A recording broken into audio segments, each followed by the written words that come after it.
Sekarang coba dulu ya, sekarang penuntut umum coba sapa Habib, bisa kedengaran nggak suaranya di sana? Ya. Rizik Syihab protes saudara karena meminta dihadirkan di ruang sidang tidak secara online. Hingga akhirnya saudara ia pun meninggalkan ruang sidang. Assalamualaikum. Suara jaksa terdengar. Sekarang coba dulu ya, sekarang penuntut umum coba sapa Habib, bisa kedengaran nggak suaranya di sana? Ya. Kami tidak mendengar. Assalamualaikum.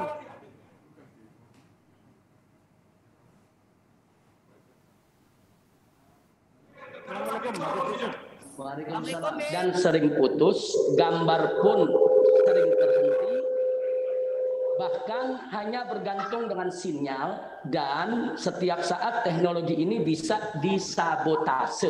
Itu alasan pertama. Jadi online ini akan sangat-sangat merugikan saya selaku terdakwa. Yang kedua, kalau alasannya COVID, kita bisa lebih memperketat, yaitu tentang protokol kesehatannya. Apakah dengan jaga jarak, kemudian masker dan lainnya, kita sama-sama bersepakat untuk menjaga protokol kesehatan. Maaf, biarkan sidang online. Maaf Majelis Hakim, kalau mau dipaksakan sidang online, saya menyatakan diri tidak mengikuti sidang. Sidang sama tembok. Baik. Saya akan keluar dari ruang ini dan saya tidak akan mengikuti sidang. Saya mohon maaf, apalagi pengacara saya sudah menyatakan juga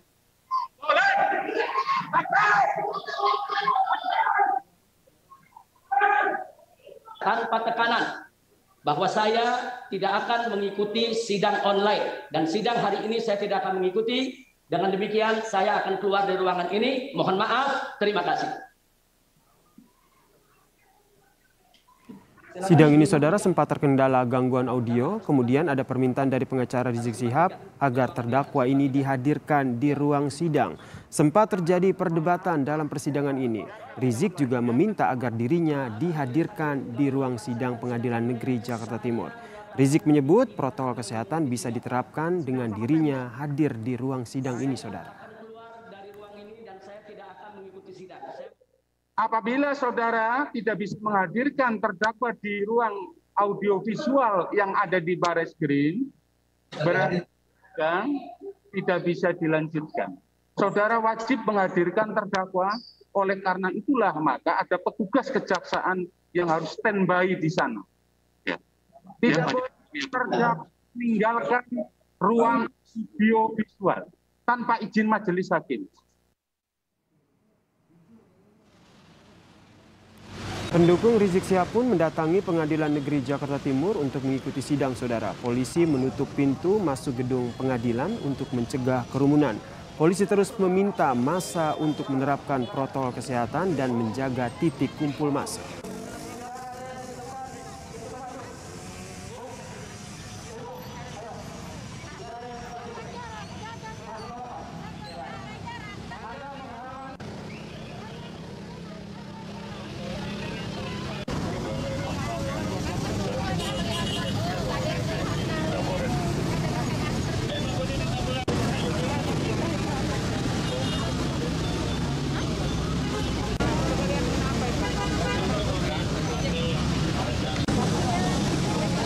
Titik-titik yang terutama adalah sekitaran pengadilan negeri dan sepanjang jalan yang mana ada jalan-jalan yang bisa masuk ke wilayah pengadilan negeri.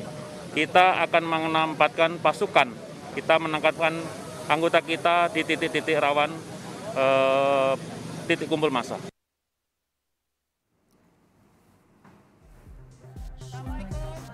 3 kasus sekaligus membawa Rizik Syihab duduk di kursi terdakwa.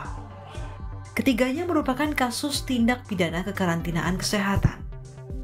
Yang pertama, kasus kerumunan di Petamburan, Jakarta saat ia mengadakan acara pernikahan putrinya. Rizik ditetapkan sebagai tersangka pada 14 November 2020. Kemudian polisi menetapkan Rizik Syihab sebagai tersangka dalam kasus kerumunan di Megamendung pada 23 Desember 2020.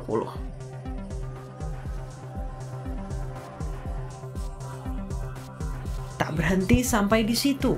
Polisi kemudian menetapkan Rizik Syihab sebagai tersangka dalam kasus tes usap di Rumah Sakit Umi Bogor pada 11 Januari. Kasus Rizik Syihab mulanya ditangani oleh Polda Metro Jaya dan Polda Jawa Barat, namun kemudian diambil alih oleh Bareskrim Polri. Minggu 12 Desember 2020, Rizik Syihab resmi ditahan. Ada dua, yaitu objektif dan subjektif. Untuk objektif, ya ancaman di atas 5 tahun. Kemudian yang subjektif, kenapa dilakukan penahanan? Yang pertama, agar tersangka tidak melarikan diri. Kemudian tersangka tidak menghilangkan barang bukti.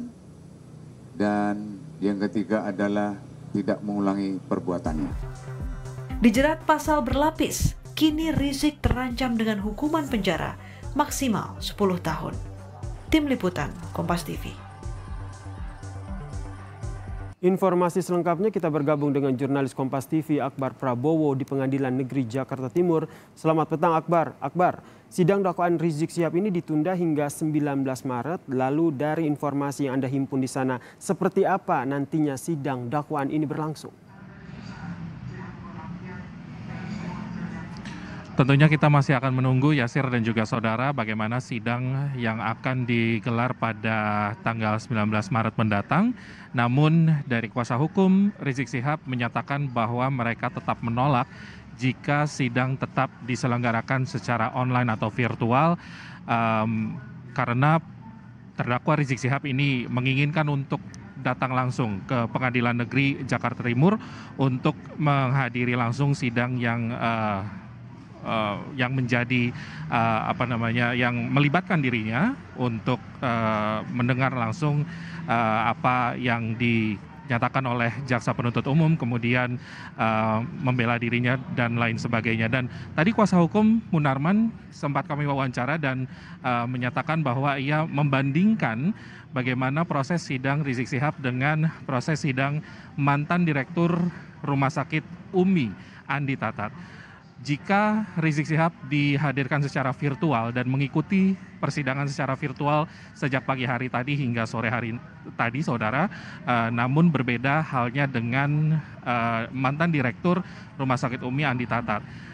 Terdakwa yang mengikuti sidang mantan Direktur Rumah Sakit Umi dapat dihadirkan secara langsung ke Pengadilan Negeri Jakarta Timur, dan ini yang juga diinginkan oleh kuasa hukum dari Rizik Syihab untuk diberlakukan kepada Rizik Syihab. Oleh karenanya, maka di hari Jumat nanti ketika persidangan masih berlangsung secara online, kuasa hukum secara tegas menyatakan bahwa akan menolak berlangsungnya persidangan dan akan mengajukan atau meminta majelis hakim untuk mengadakan atau menghadirkan Rizik Syihab langsung di Pengadilan Negeri Jakarta Timur.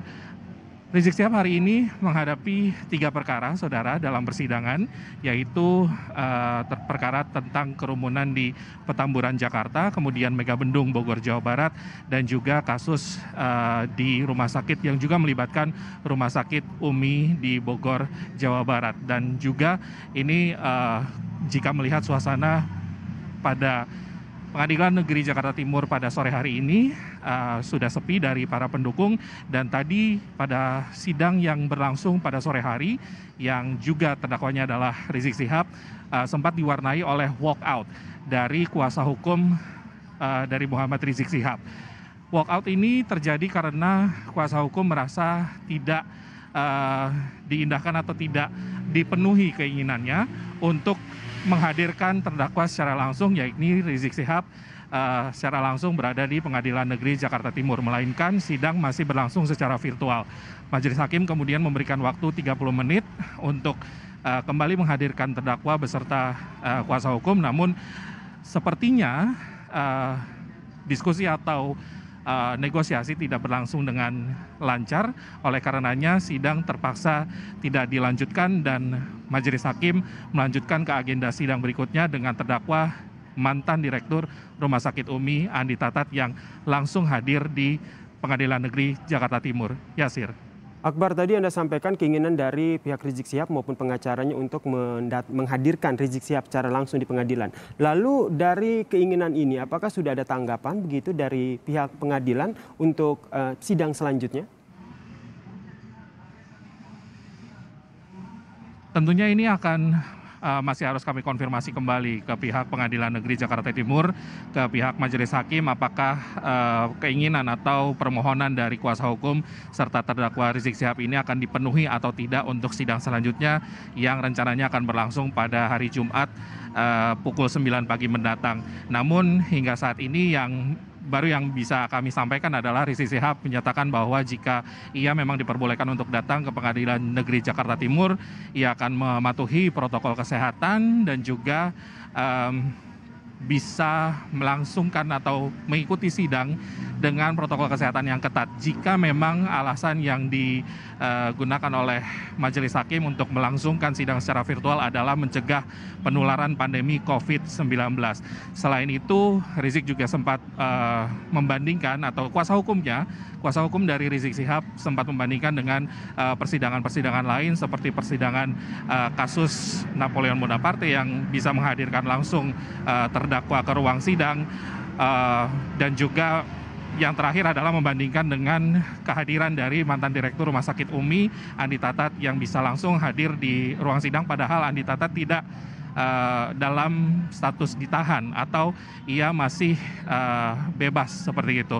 Namun ini kemudian yang masih harus kami konfirmasi lagi, apakah Majelis Hakim mengabulkan permintaan atau permohonan dari Rizik Syihab serta kuasa hukum untuk datang secara langsung menghadirkan terdakwa secara langsung di ruang sidang di Pengadilan Negeri Jakarta Timur pada sidang di hari Jumat mendatang. Yasir. Kita tunggu saja nanti 19